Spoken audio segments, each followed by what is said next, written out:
I'm David Weisskopf, co-chair of the Israel and Overseas Committee at the Jewish Federation of Cincinnati. It's my honor and privilege to introduce our guest speaker, Yossi Klein Halevi, this evening. Before we begin, we would like to pause for a moment to remember those who were killed or injured in the attack on the Tree of Life Synagogue in Pittsburgh 1 year ago.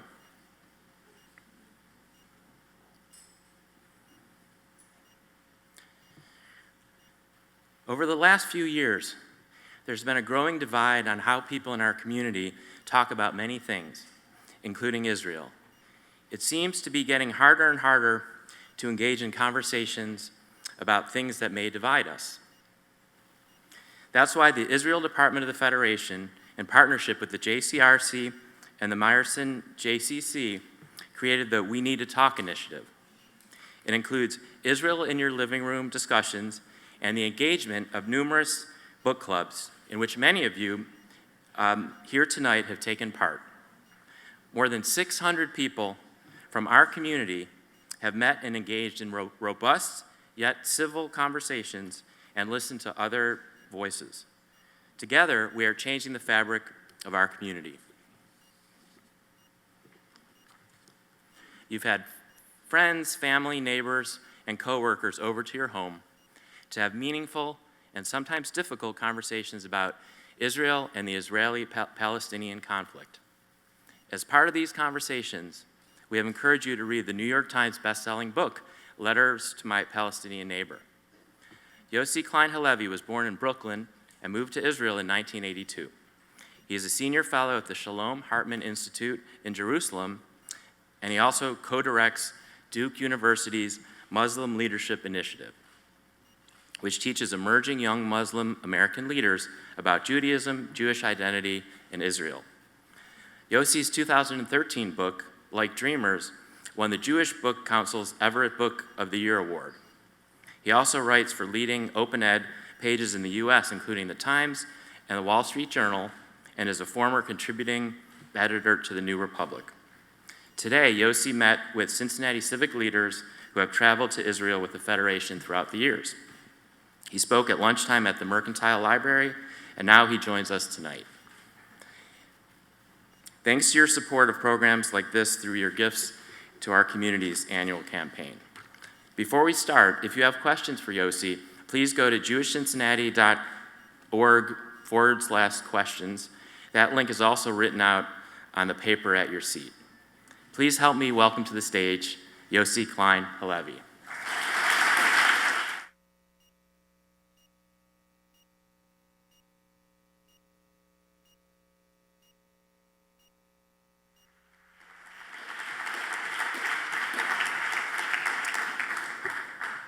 Well, good evening, everyone. I have to tell you how deeply moved I am to be here. And I'm on a road trip now. I'm going from city to city. And sometimes it's possible to not just blur the places where you're going to, but even to forget where you are at the moment. That's happened to me on the road. But coming here has been something that I have so looked forward to for months. And I'm so touched by the way you all have adopted this book and turned it into a tool for exactly what I hoped it would be used for, which is a trigger for different kinds of conversations. There's a conversation between Israelis and Palestinians. There's a conversation more broadly between Israelis and the Arab world. There's an internal Israeli conversation. And then there's an American Jewish conversation. And this really was one of my main hopes for this book. And you've given me a gift that really a writer can ask anything more of. So thank you all very much. So I want to thank the Federation and the JCC, the JCRC, for what has been just an extraordinarily warm welcome. I feel just embraced. I think I'm moving here, so thank you.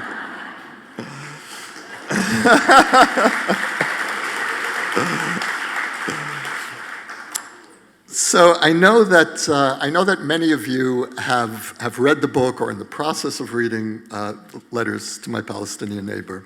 And so I won't go into the usual talk that I give, explaining what the book is about, but instead I'd like to really focus on the responses that I've gotten from Palestinians, from the Arab world generally, which doesn't appear by and large even in the new edition that does include Palestinian responses, and also to touch on what the possible relevance of this method of conversation, difficult conversation, over what I would call irreconcilable differences between Israelis and Palestinians, what possible relevance of that model might be to other issues. And I understand that there might be some political problems in this country as well. I've heard rumors to that effect. And so without intruding too deeply on your issues here, I would nevertheless like to speak a bit about what possible usefulness this model might be. But I still would like to, if you will indulge me, to speak briefly about what my goals were for this book. And broadly speaking, I had two goals and, in some sense, two main audiences. And my first motive was to simply tell our story, to tell the Israeli story, to retell the story of Zionism, to tell the story of Zionism in a 21st century narrative, because many of us are still telling a 20th century narrative, which is Holocaust-driven, which as a consequence of that is largely Eurocentric. And that narrative does a deep injustice to Israel in several ways, as well-intentioned as that narrative is. First of all, it ignores the fact that Israel is no longer, as it was in 1948, a predominantly Ashkenazi or European country. It is today a majority of Jews from the Arab world. And as a result of that, when we keep telling a Holocaust-driven narrative, we're effectively erasing the experiences of a majority of Israelis today. And the second problem with telling a Holocaust-driven narrative is that we make ourselves vulnerable to the accusation of colonialism, that, or why should the Palestinians pay the price for what Europe did to the Jews? And finally, in emphasizing and in centralizing the Holocaust in our story of Israel, we ignore what I called in the book the Zionism of longing. And Zionism for me was always the meeting point between need and longing. Existential need, we needed and still need a safe refuge. But no less important, and I would argue even more central ultimately to the Israeli story, was the Zionism of longing. And that's the extraordinary story of a people that kept faith with a land that it lost, never forfeited its connection, maintained the kind of what I would call vicarious indigenousness with the land that it lost and never forgot, until that time when it was able to return. And so the book really is an attempt to try to tell a story that's very different from the Zionist story that I grew up in the mid-20th century. I grew up in this country in the 60s and 70s. I moved to Israel in 1982 and was very much a product of the story of Zionism as the Zionism of need, the Zionism of rescue. But in the 21st century, I think we need to start learning or relearning an older story, a story which is at once older and also paradoxically more relevant to today than ever before, and that is the story of our deep indigenousness, our connection to the land of Israel. One of the reasons that I felt such an urgency to tell this story is for reasons that I think will be obvious to many of you here, and that is that our story is under growing assault. The legitimacy of our return is increasingly questioned. And what is so maddening for many of us in Israel is that the longer we exist in the land, the more we succeed in raising one generation after another of native Israelis, the more our indigenousness is being questioned. And this, to my mind, is an intolerable situation. And so I wrote this book to try to tell our story, first of all, to my neighbors, my immediate Palestinian neighbors, and more widely, my neighbors throughout the Middle East. And second of all, but no less important for me, to tell this story to ourselves, to tell the story to our children. There is no Judaism without the Jewish story. And this is where Jewish identity, where Judaism works a little bit differently from other monotheistic faiths. We are a people with a religious identity.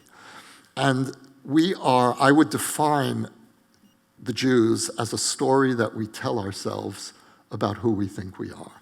And maybe that's a writer's definition. Maybe it's a definition that appeals to me because I love stories, and I especially love Jewish stories. But I think that there is something essential about the place of the story of the Jewish people in our being. And that's what is under attack today. It isn't Israeli policies, at least not ultimately.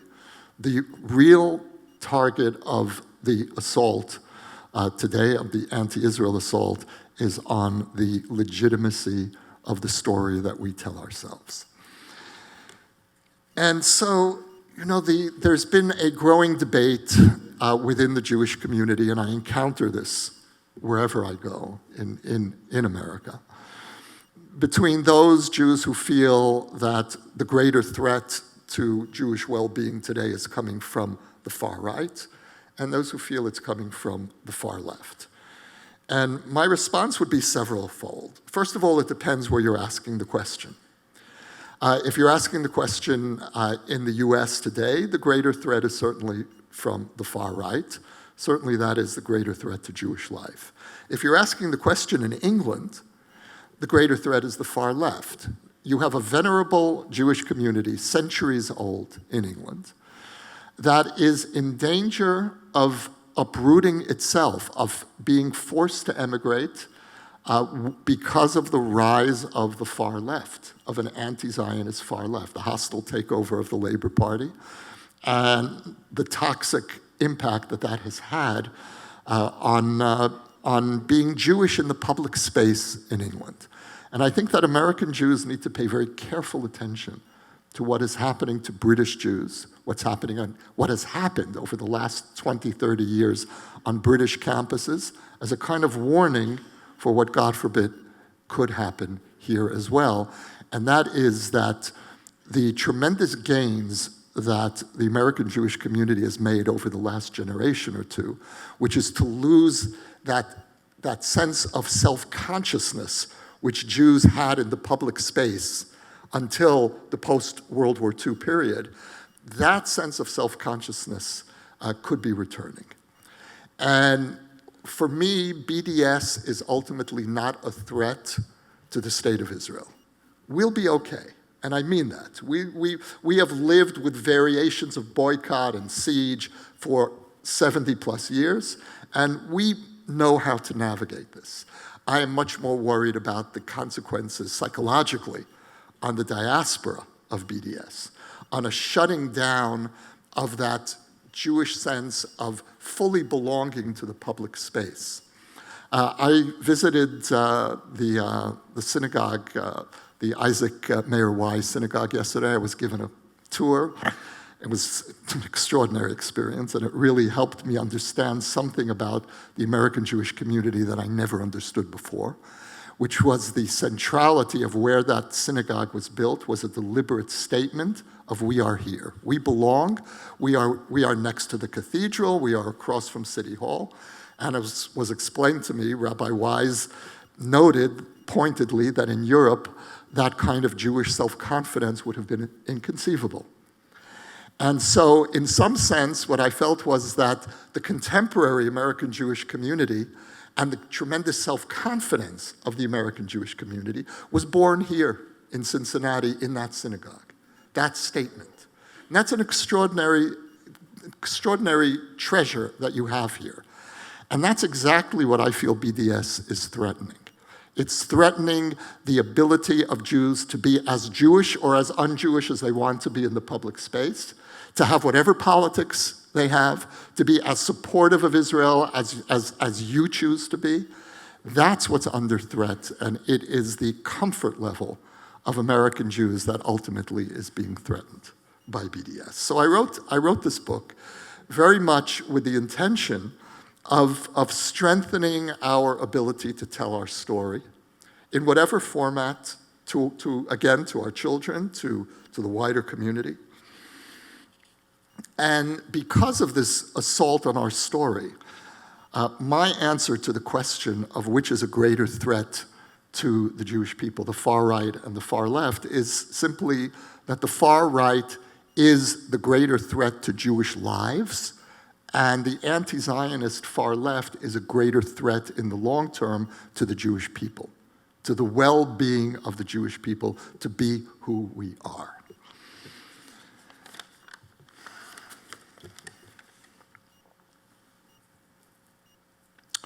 Now that you as a community have adopted this book, I can let you in on the backstory of how difficult it was to actually find a publisher for this book.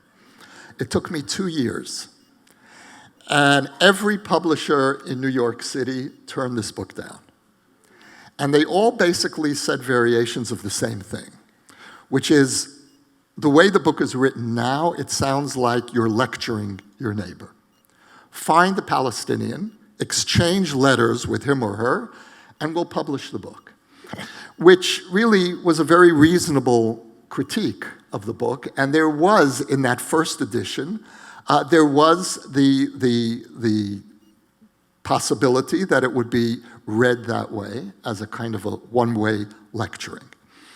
And what I told all the publishers was, my ultimate goal with this book is to invite Palestinian responses, come out with a new edition, but that the first edition of this book needs to simply be a retelling of the Jewish story, because we are losing our right to tell that story in more and more public spaces. And so I didn't want to engage immediately as a first step in dialogue.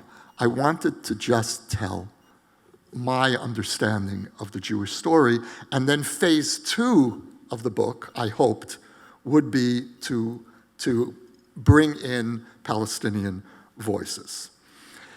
And the other reason for that, why I really felt that I needed to do this book in stages, is because it felt dishonest to me to find a Palestinian with whom to engage when it had been, in fact, many years since I had really engaged with Palestinians.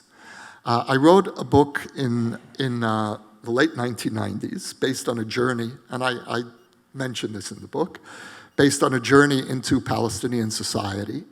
I went on a journey of learning, of listening. I wanted to hear Palestinian stories, Palestinian story.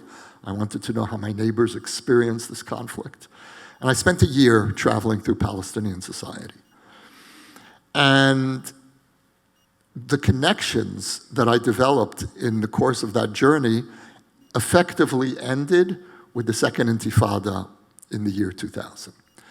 And whatever relationships existed for both sides went into deep freeze during those 4 terrible years of the Second Intifada, and many of them never recovered.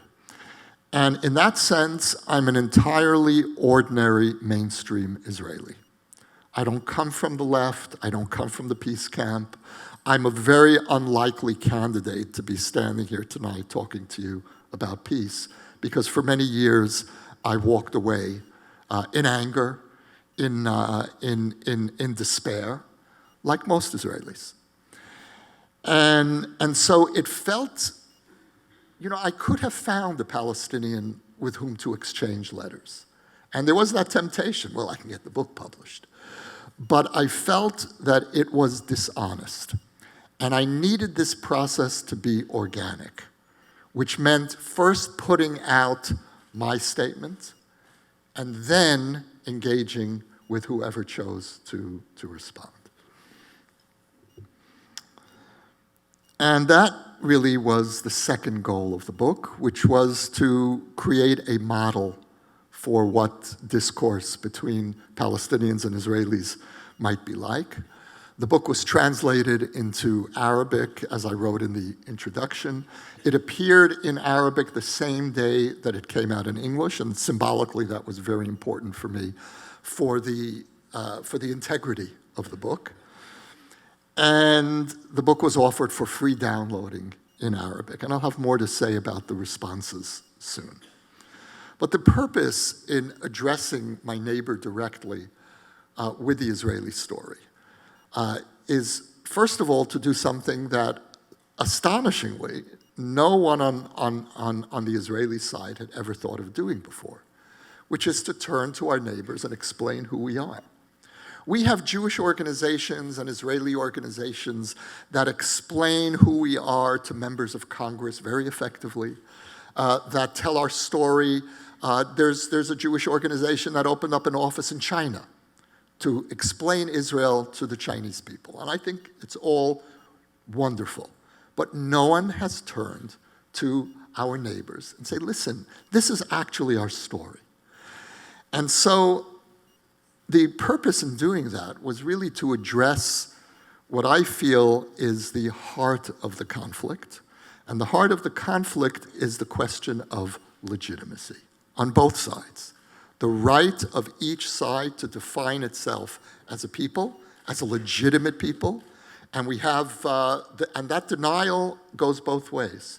The denial of our legitimacy, which is something that has really become, I'd say, institutionalized in public Palestinian discourse, not necessarily private, but public Palestinian discourse, is that the Jews are not a real people, we're a religion. And so I felt the need to explain who we are as a people. And on our side, the Israeli right routinely does the same thing to the Palestinians. There's no such thing as a real Palestinian people. There never was a Palestinian people. And I deal with that in the book, and I talk about how each nation has its own trajectory of emergence, of defining itself as a coherent national entity. And so to point out that there was no coherent Palestinian national identity a century ago is to do spiritual violence to the right of a people to emerge whenever they did emerge and to define themselves as a legitimate people.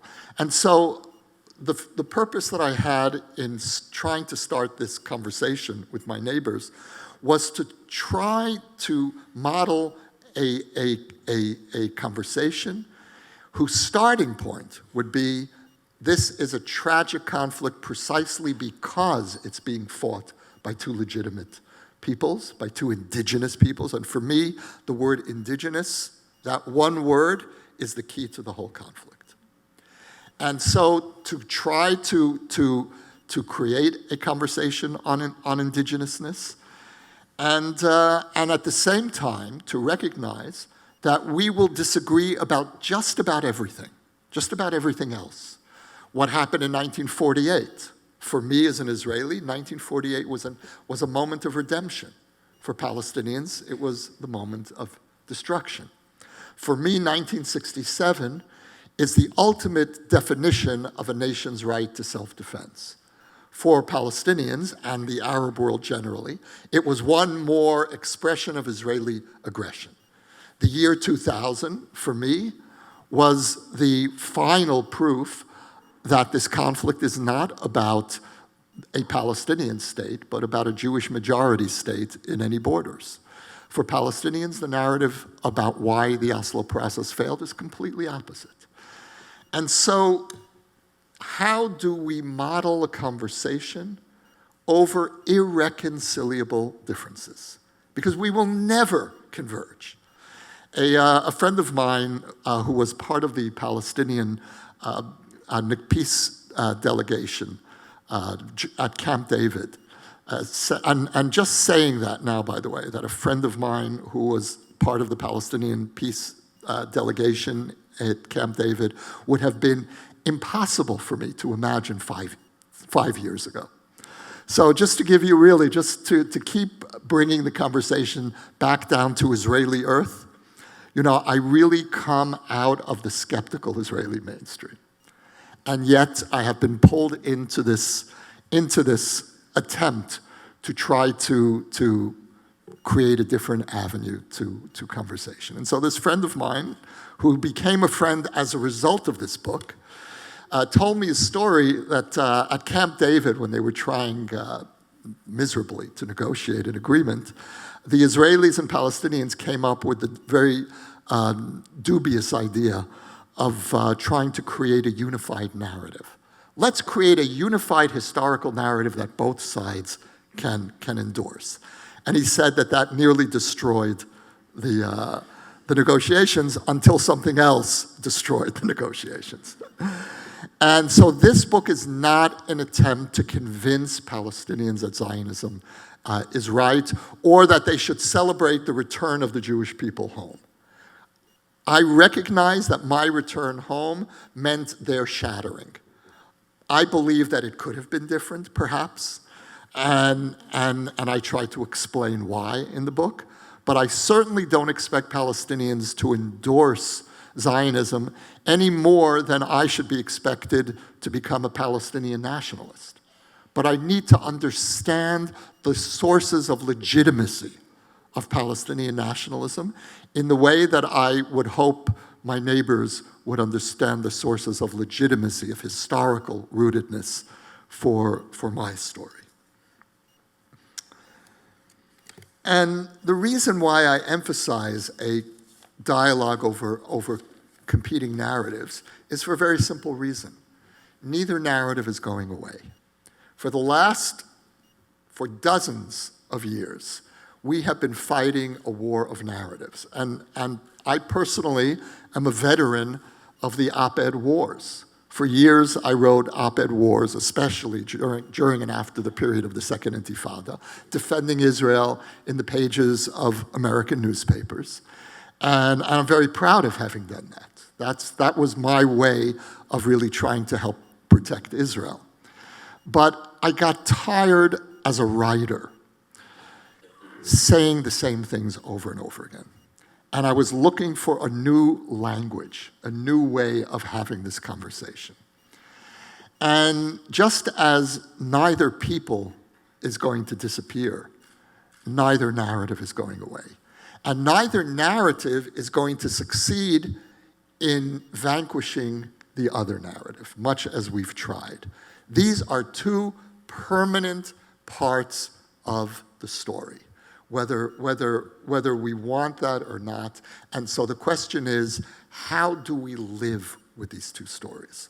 And just as we are a people that is defined by its stories, that's true as well for Palestinians. It's true throughout the Arab world. We are our story. Much more so, I think, than in the contemporary postmodern West. History is an essential part of who we are. You know, when there's this American saying, "Oh, that's history," which means what? It means that's irrelevant, that's over. In the Middle East, when you say that's history, that's when people start paying attention. Oh, that's history, that's my story, that's my ancestors. And I think that another definition that I would offer for being a Jew is the capacity to think in a time span that embraces millennia. And when you're a Jew, you think really in terms of thousands of years. And you do that in a very natural way. We do it in our holidays. We do it in our prayers. It's just, and we just take for granted that we have this kind of conversation with centuries and centuries of ancestors. And there is something similar in the Muslim world. And so the need for a conversation over narrative, I feel, is a prerequisite for really getting to a deeper place with my neighbors. Another reason why I feel an urgency to speak about legitimacy, about indigenousness, about the legitimacy of Israel, is because the denial of Israel's right to exist touches on the deepest Jewish wound. The deepest wound that we are carrying 70 plus years after the Holocaust is exactly this challenge to the right of the Jews to exist. And the tragedy from the Israeli point of view of our homecoming is that when we finally came home, we weren't allowed to actually feel like we were fully home. And we have had to defend the right to exist from day one. And this has had some, from my point of view, some deeply damaging political consequences within Israeli society. The more that our legitimacy is challenged, the more Israelis shift to the right. And I find it happening in myself as well. I have to watch that in myself because my instinctive Jewish rage is ignited by BDS, by that challenge to our legitimacy, and by that selective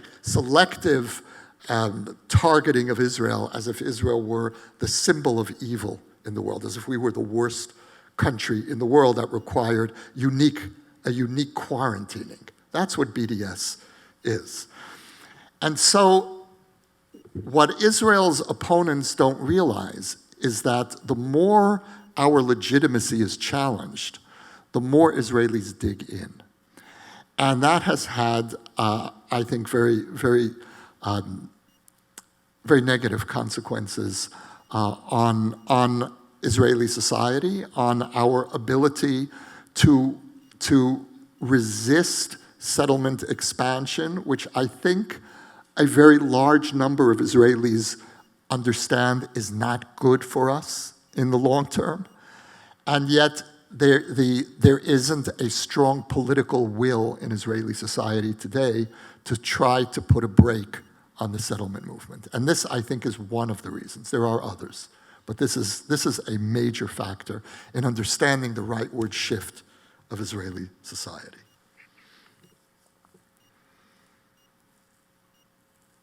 The responses that I've gotten from Palestinians.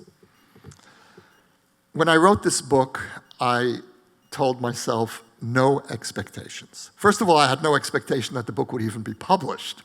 And I actually gave up on the book. I gave it up and started working on a different project. I was about halfway through. And The Secrets of the Trade. And out of nowhere, I got an email from a 27-year-old editor in New York who said that a friend of hers passed on the manuscript to her, and she said, "I'm Jewish, and I have been very alienated from Israel, but with this book, you have my attention." So I wrote her saying, "You obviously are the one who is meant to do this book." And the competition was not fierce.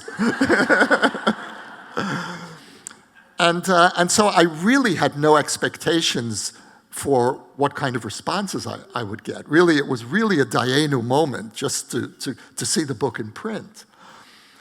And I put word out on Facebook and through other channels, and I started getting responses. Many of them were very negative, and I fully expected that.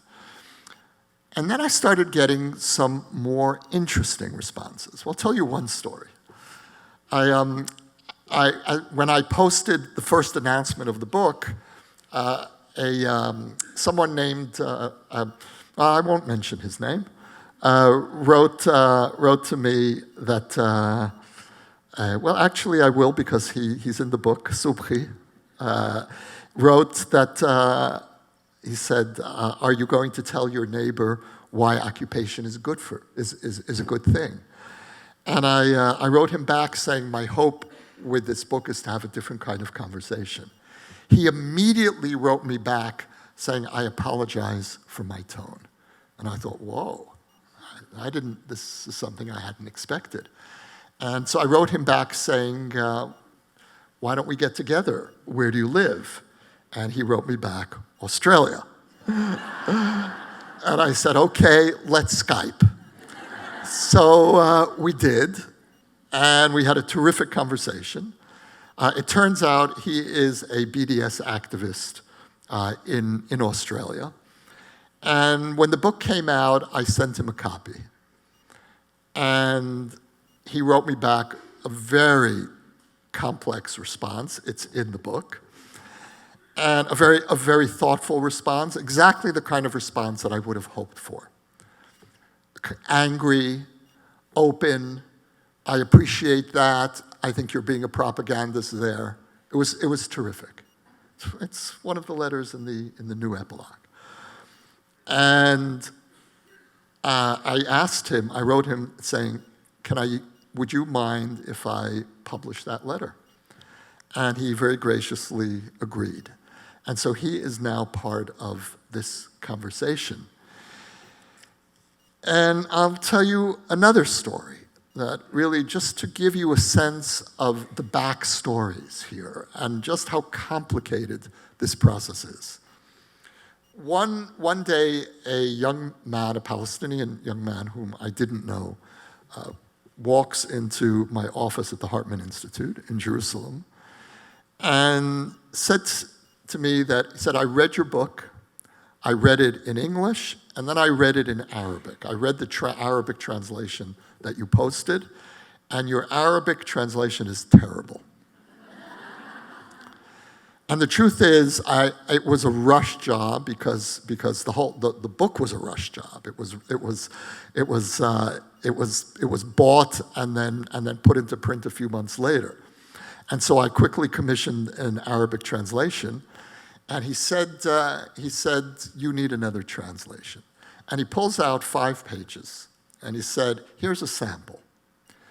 And show this around. And if people feel that this is a credible translation, I'll do the rest of it. And I showed it around, and people said, who is this guy? He's really good. And so I hired him. And he did the translation, and I've heard nothing but positive feedback on the literary quality. He's all of 28. And he is now running my Arabic Facebook and outreach to Palestinian society and to the Arab world. I hired him for that. The other piece of this story, the less uplifting piece, is that he asked not to have his name put on the translation. He said, I'm really proud of this. This is my first published work. And yet he felt afraid because he's engaging, he's normalizing with Israel. And so it's a very complicated story. Are there people on the Palestinian side who desperately want to have peace? Absolutely. Is it easy to navigate these conversations? These stories tell something of the answer. The other side is that today I spoke at the Mercantile Library, as you heard, and someone asked me, why did you write the book from a religious perspective? Why is religion so important a part of this story? After all, and the subtext of the question was, there are many secular Israelis. Secular Zionism helped found the state of Israel. And my response was twofold. First of all, I had to write this book as I am, and I'm a religious person.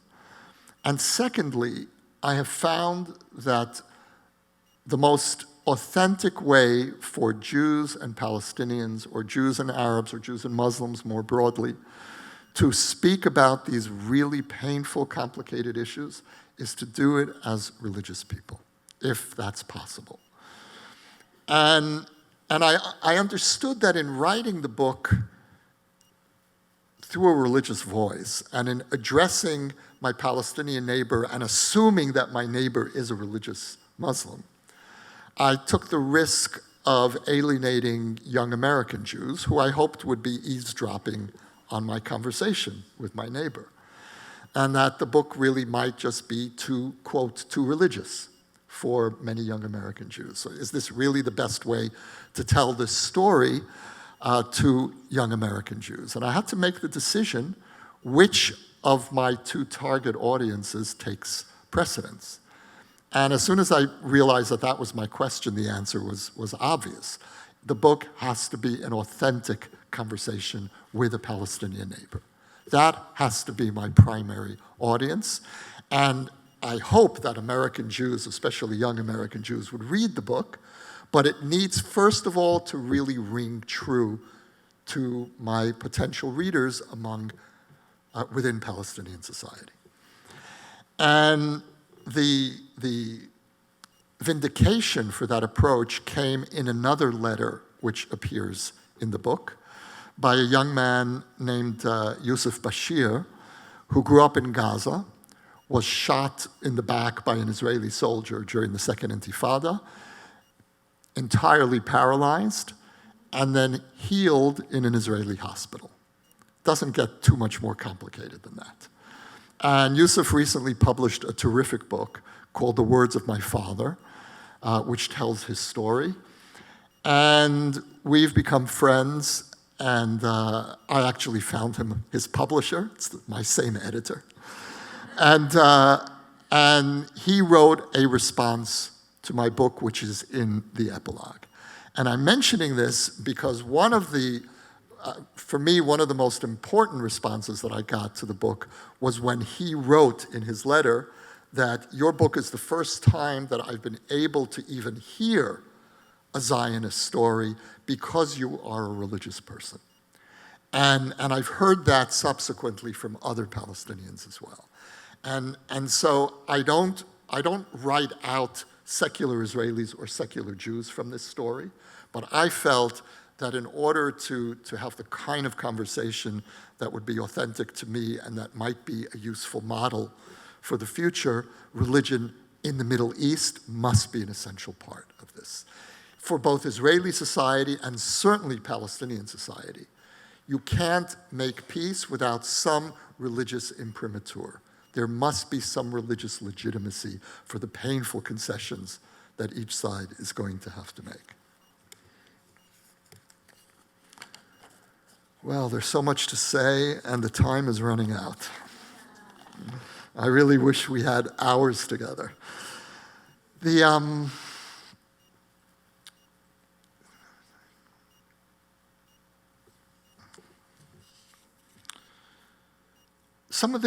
like to just briefly touch on some of the things that I've learned through this process. And in the last few months, I've begun meeting with groups of Palestinians, young Palestinians, in the West Bank, totally under the radar, off record, no group pictures for Facebook. That's not what this is about. And to really begin to try to understand, again, in a way, the journey that I took 20 years ago into Palestinian society, to take this journey again and to try to understand what I've missed in the interim. And one of the things that I've learned, and this should have been obvious to me, but it wasn't, is that this entire 100-year conflict can be reduced to one simple question: who started? Who is guilty of original sin? Because the way you will answer that question will largely determine the filter through which you view all subsequent events. Is Israel the aggressor, or is Israel acting in self-defense? Was the Arab world the aggressor, or acting in self-defense or on behalf of the Palestinians?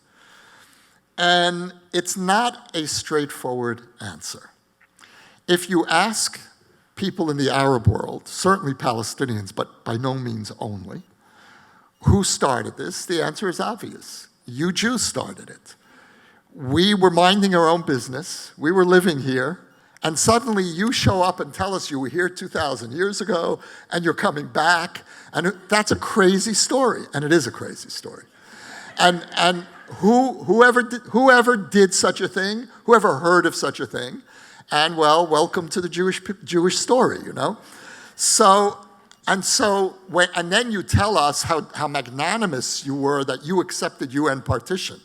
Well, you come into my home, you take 2 rooms, and you say, well, let's be fair, we'll share the house. You stay in your 2 rooms and we'll take these 2 rooms. Would you do that if somebody moved into your home?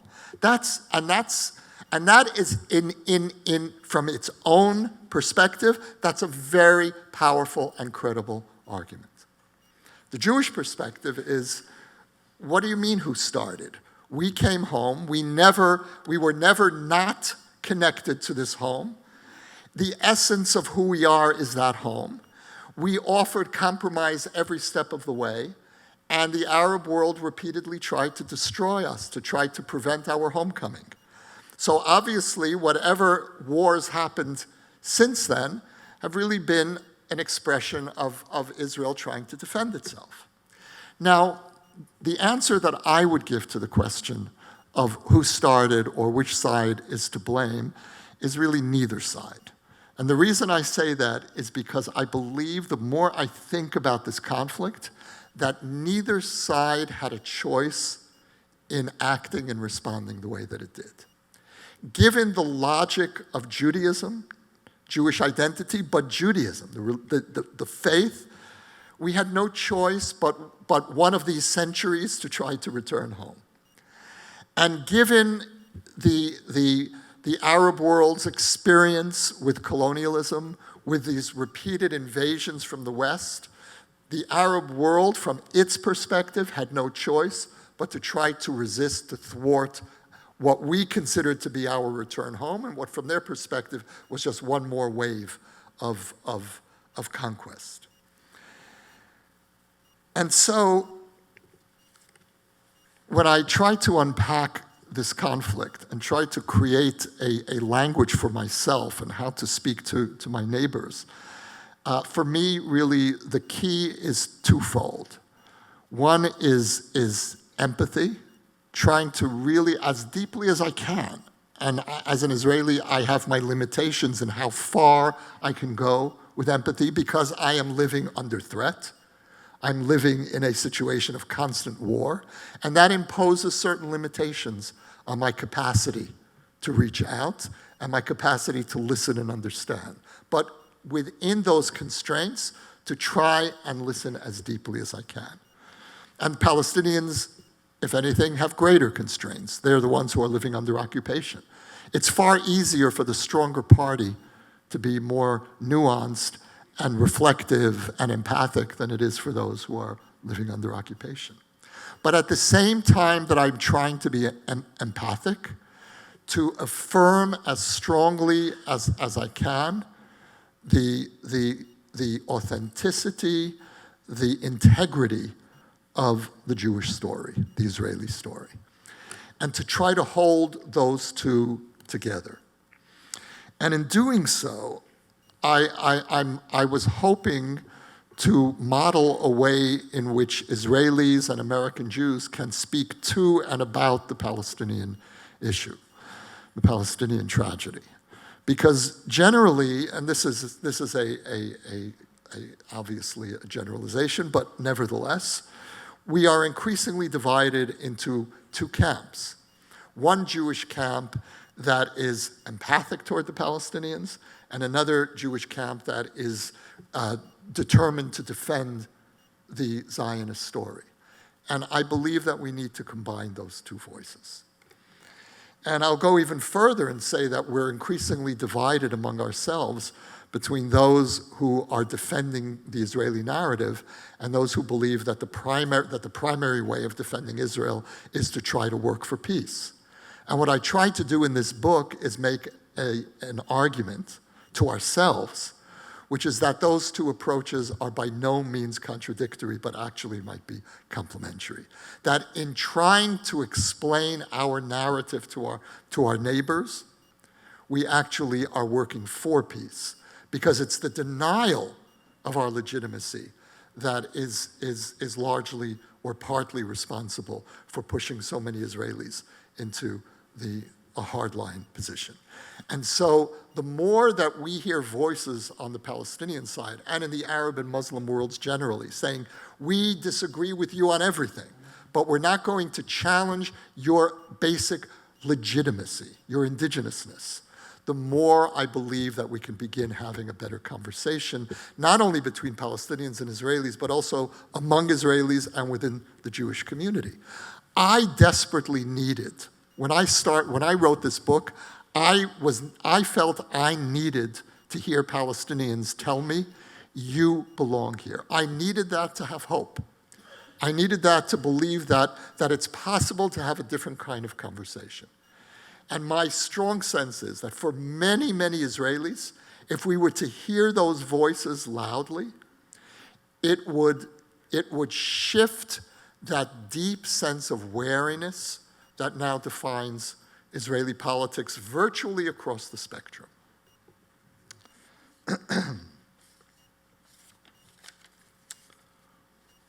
So I'll wrap up in another 5 minutes or so, and then we'll open for conversation. Now, I'd like to here address the question of peacemaking, of trying to be part of a process of healing, and yes, having very much in mind the situation in this country as well. I spoke recently at Northwestern University, and a student there asked me, how can we help bring peace? And my answer was, I think, not really what she was expecting. And that was to try as much as possible to embody peace, the qualities of peace, to try to work on the obstacles within ourselves that impede our ability to be peacemakers. And I have to tell you that for me, this has been a lifelong struggle.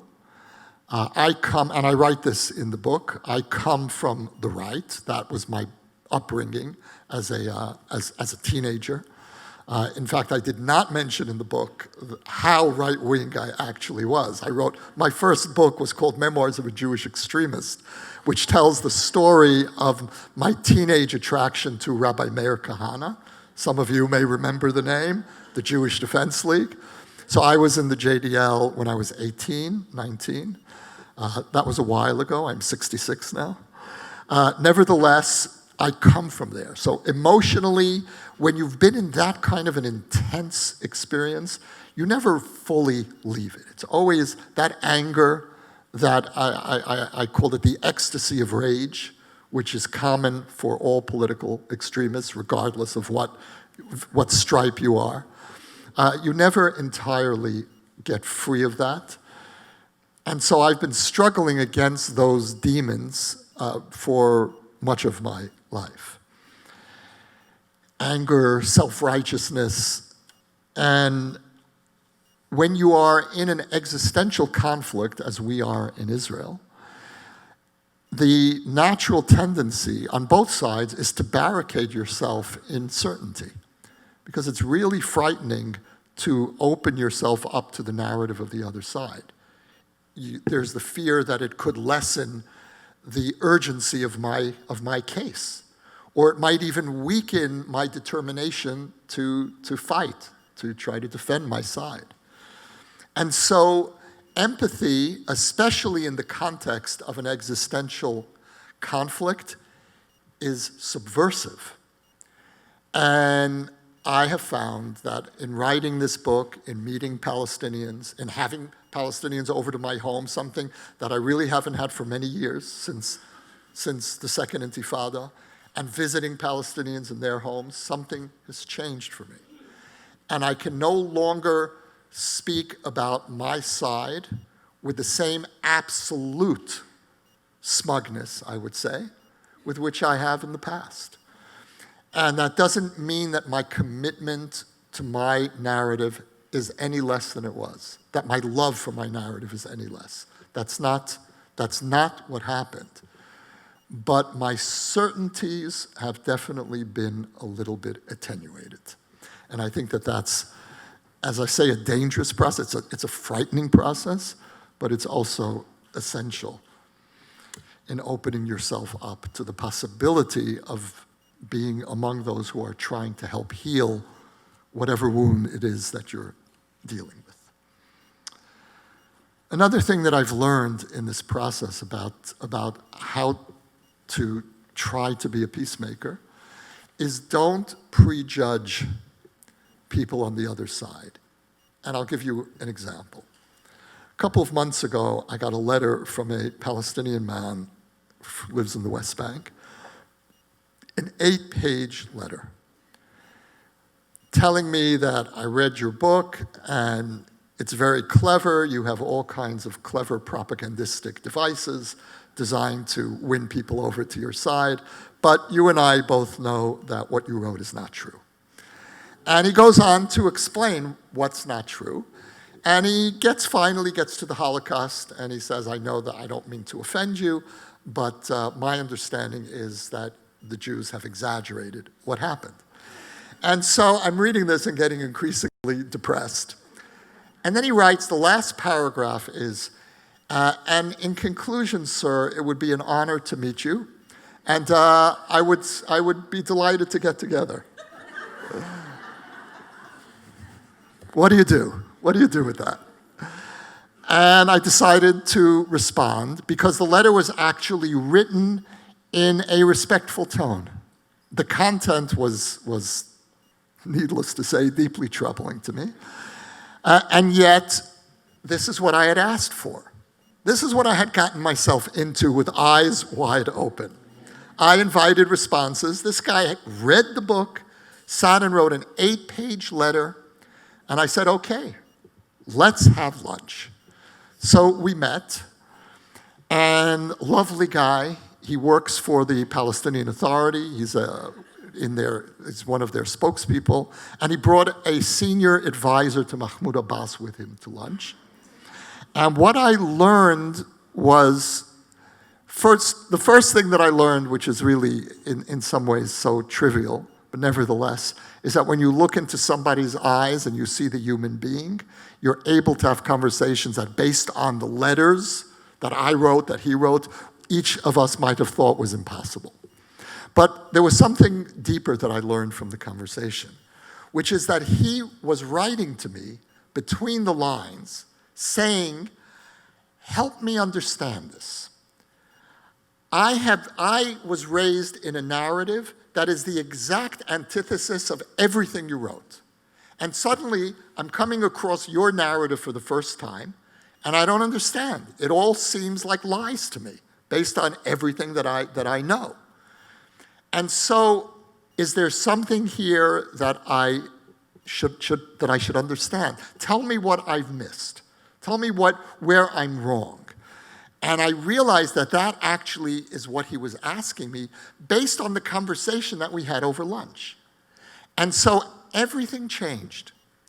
My defensiveness, I lowered my guard because suddenly we were two people really stuck in a miserable situation, trying to have a conversation about who the other is.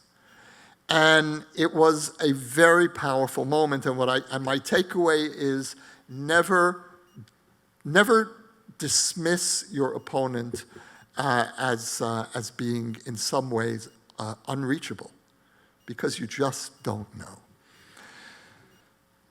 The next point, and I really will try to wrap up. There's always another point,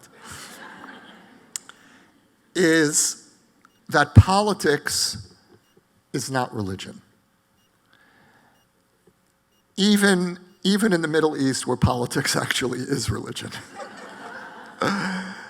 And what I mean by that is that religion is the arena for faith and certainties. Religion is the arena in which human beings have tried to work out the vast disparity between the world as it is and the world that we wish could be. Our utopian longings belong in the framework of religion, not in politics. Increasingly what we see happening, and I see this here, also in Israel, but certainly here, is that the more religion becomes weakened in public discourse, and the more faith becomes more inaccessible to people, the more that passionate faith and utopian longings are being transferred to ideology. And if the 20th century should have taught us anything, it is the danger of utopian politics. And I mentioned earlier the ecstasy of political extremism. I sense a growing longing for political ecstasy on the right and the left. And this is very dangerous. Politics should be the arena for dealing with the world as it is and to try to incrementally improve the world. There are no shortcuts in politics. And so when you have political arguments, it's really important to remember I could be wrong about that. We're not talking about dogma. We're not talking about as Jews say, Torah Misinai, revelation. It is, in the end, your understanding of this imperfect world and my understanding. And so there needs to be humility in our politics. And when you bring in humility, you're bringing in the possibility of conversation across the divide.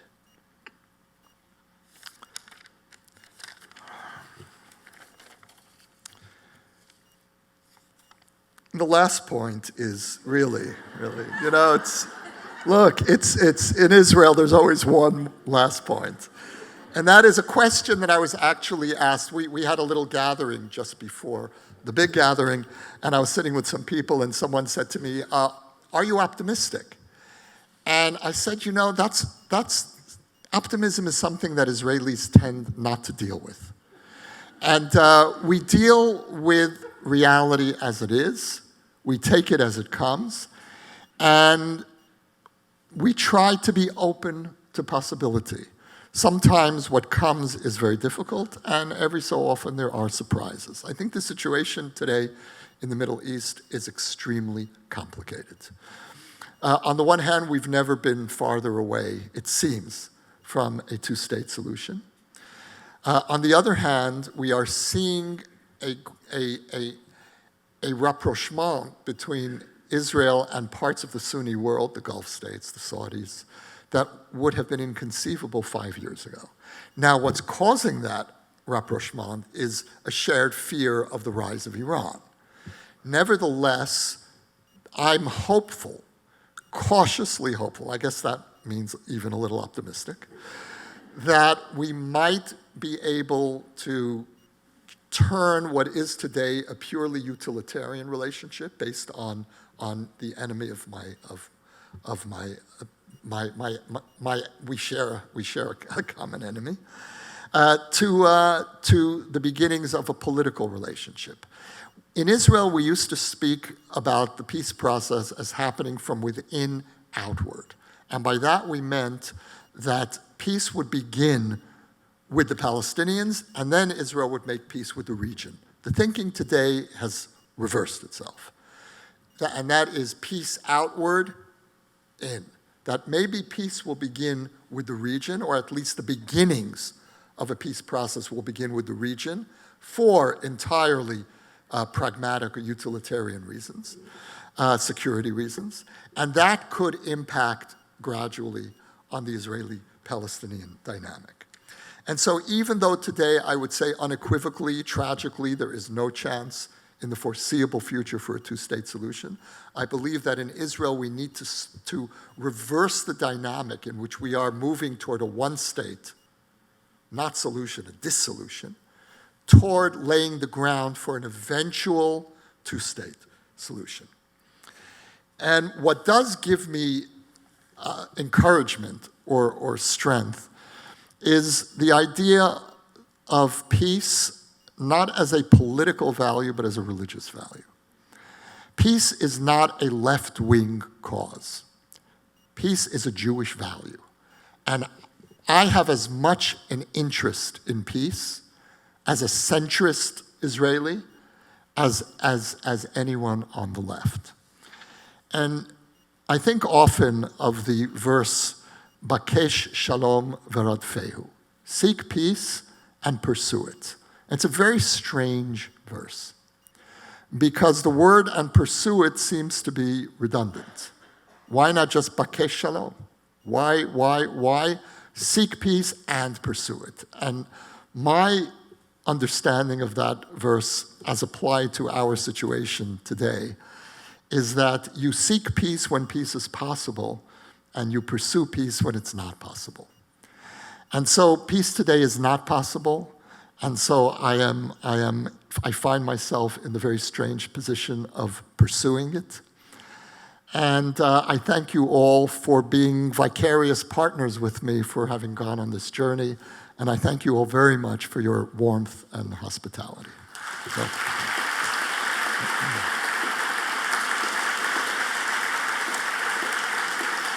Thank you. Thank you. Thank you. While you spoke, we received numerous questions, and if anyone in the audience want to send another question, we're not promising to ask all the questions, but you have the link again on the screen. So one of the questions was, is there a case for reparation to the heirs of those Palestinians who lost lands and jobs? The short answer is absolutely. It will be an essential part of any eventual peace agreement. There will need to be reparations in place of literal return to what is today the state of Israel. That is, no matter what government is in power in Israel, that's never going to be acceptable to the Israeli public. But reparations for what was lost is to my mind, essential. In addition to that, I think that what is no less essential is putting on the table reparations to the million Jews who fled or were thrown out of Arab countries and who left behind everything. And these were diaspora communities that in some cases go back 1,500, or even in the case of Iran, Iraq, Egypt, 2,000 years. And so the fact that and I would say even more strongly, the Israeli public will never go for reparations to the Palestinians if the Arab countries aren't being challenged to pay reparations to the Jews. So there needs to be a very complicated package deal in which Israel pays reparations to the Palestinians and the Arab world pays reparations to the Jews. You mentioned the response of Israelis. So what do you think will be the impact of the strengthening of Iran on the Israelis' perceptions of the need to resolve the Palestinian issues? Well, it's a really complicated, everything, it's complicated. But what makes it especially complicated is that in the short term, it makes the possibility of a two-state solution even more remote.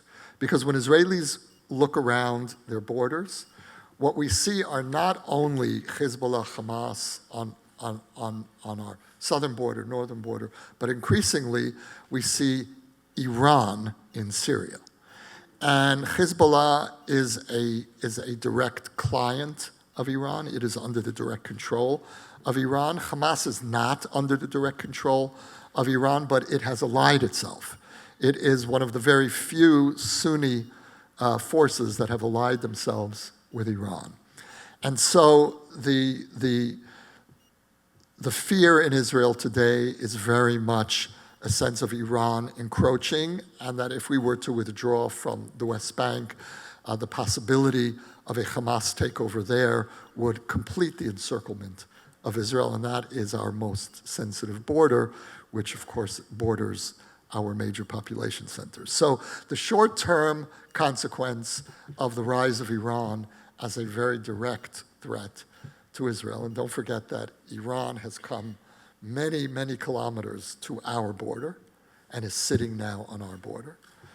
And is very open when you hear Khamenei and others talk about the Iranian strategy of encirclement of Israel. That encirclement is now almost complete, with the exception of the West Bank. So in the short term, it has made a Palestinian state unthinkable for most Israelis. I believe that in the long term, and hopefully not too long term, it may bring a Palestinian state closer, precisely because the growing convergence of interests between Israel and much of the Sunni world opens the way for easing the Israeli sense of siege. And the Israeli sense of siege is the greatest impediment to an Israeli willingness to take a chance on a two-state solution. If you can break that, if you can deal with that, and it's only the Arab world that can do that, then you really have a chance of bringing us gradually back on track toward a two-state solution.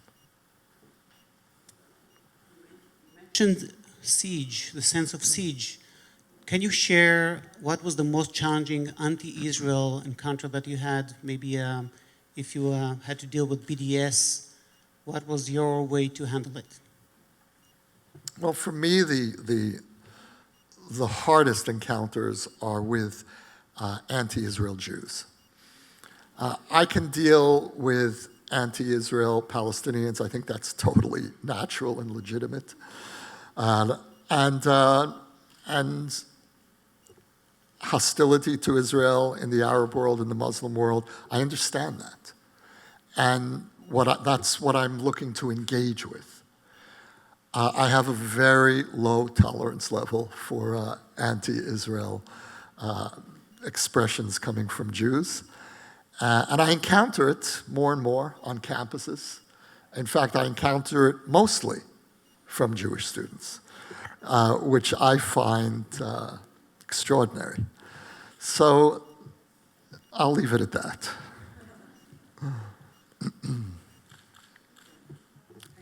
We'll focus on last two questions. So let's go for another different area.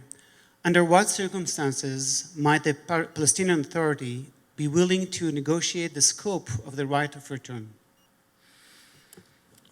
Look, I haven't yet encountered anyone in positions of real authority in the PA who will risk compromising on right of return. And by compromising, when Palestinians talk about compromising on right of return, they mean compromising on the numbers. When Israelis talk about compromising on right of return, we mean right of return to a Palestinian state and no right of return to Israel. That is the normative Israeli understanding of right of return, and it is not at all the normative Palestinian understanding.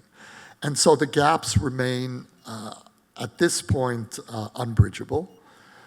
And at some point, I think that we're going to have to re-examine the Clinton proposals of December 2000, because to my mind, President Clinton put the deal on the table, and that remains the only viable deal, certainly from my perspective, which is two states and settlements are rolled back to what we call the settlement blocks, which are along the border. Israel offers Palestinian state compensatory territory from within pre-67 Israel, and Jerusalem has some kind of a shared status, and there is a right of return, but to a Palestinian state. There have been Palestinian figures in the past who have endorsed this position. Sari Nusseibeh, who was at one time a very prominent figure, came out and said, we're going to have to give up right of return to what is now the state of Israel, and he was shut down. Mahmoud Abbas, and I write this in the book, Mahmoud Abbas at one point told an Israeli reporter, this was 2011, I believe, that he was asked, do you have a right of return as a Palestinian refugee to the city of Safed, of Tzfat, which is in the Galil, in the Galilee? And Mahmoud Abbas's answer was, I have the right to visit, but this is the state of Israel. And that galvanized many Israelis. But then there was such a pushback in Palestinian society that he had to walk it back. And so in the end, I believe that that is the key. And if we get to a point where there is Palestinian willingness to confine right of return to a Palestinian state, then I think we will largely be at a solution. So trying to conclude all of this, what do you see is the role of the American jury in all of this? Well, what do you think?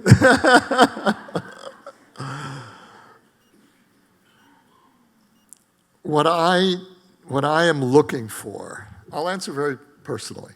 What I'm looking for from American Jews is a deepening of the partnership in different ways. I'll speak first on the Israeli side. Our responsibility to you is to fulfill the promise of Zionism to the Jewish people, which is to create a state that will be a reflection of the Jewish people in its entirety.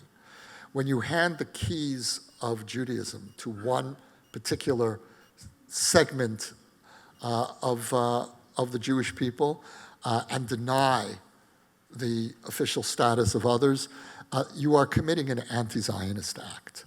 It is an anti-peoplehood act. And so on our side, we need to fulfill the promise to the Jewish people to be as inclusive a homeland, whether you live there or not, as possible. In terms of what I need from American Jews, I need you to be fully engaged in my reality, which means that your support and your love for Israel isn't contingent on whether Israel is living up to your expectations or your moral standards. If Israel is failing, then it's our Israel that's failing, and we need to be engaged even more deeply. And that's like being a parent. So,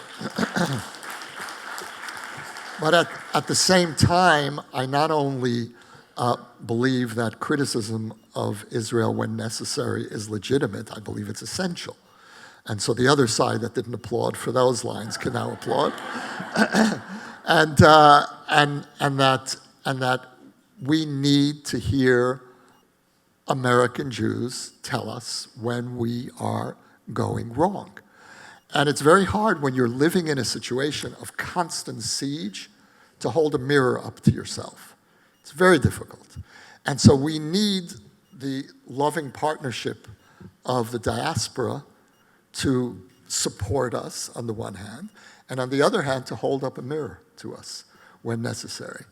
And so I think that if we can navigate, the relationship, which is now under great strain, I think that that's a potential blessing. Because for all these years, the relationship has really been very thin. It's been an artificial relationship, been a relationship of great love, but it hasn't really gone deeply. And I remember growing up in the American Jewish community of the 70s and really knowing very little about what Israel's problems were. And Israel had many problems then, but I was not aware of it as a young American Jew. So we're a lot more aware today. Things are a lot more transparent. And that creates an opportunity to really deepen the partnership on the basis of shared expectations and an awareness of just how precious this moment is in Jewish history and our responsibility to protect what we have inherited from the last generation and to ensure that Israel really lives up to the standards that will make us all proud to be Jews at this time in history. So thank you all very much.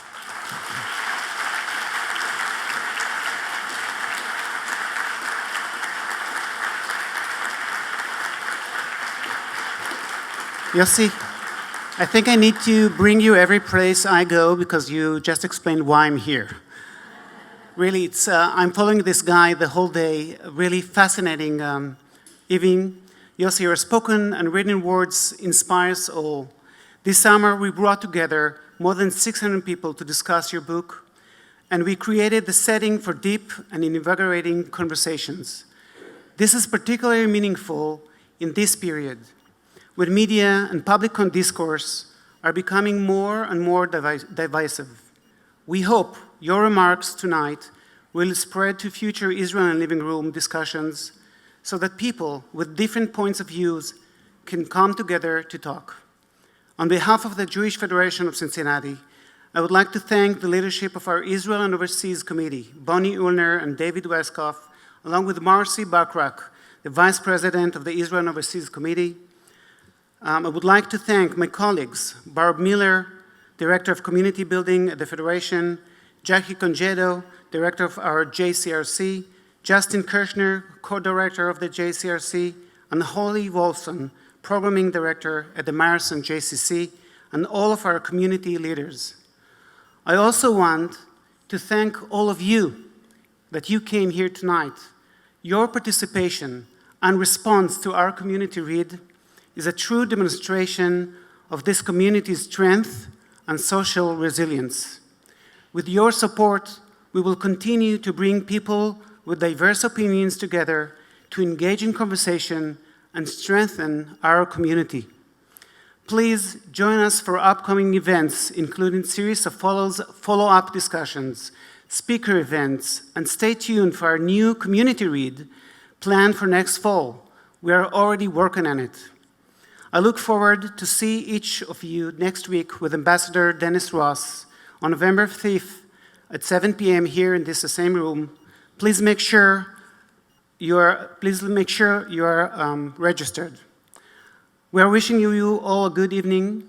If you wish, you can buy some of the Yossi's books outside, and you can sign books that if you brought or if you want to buy, you're welcome. Thank you very much.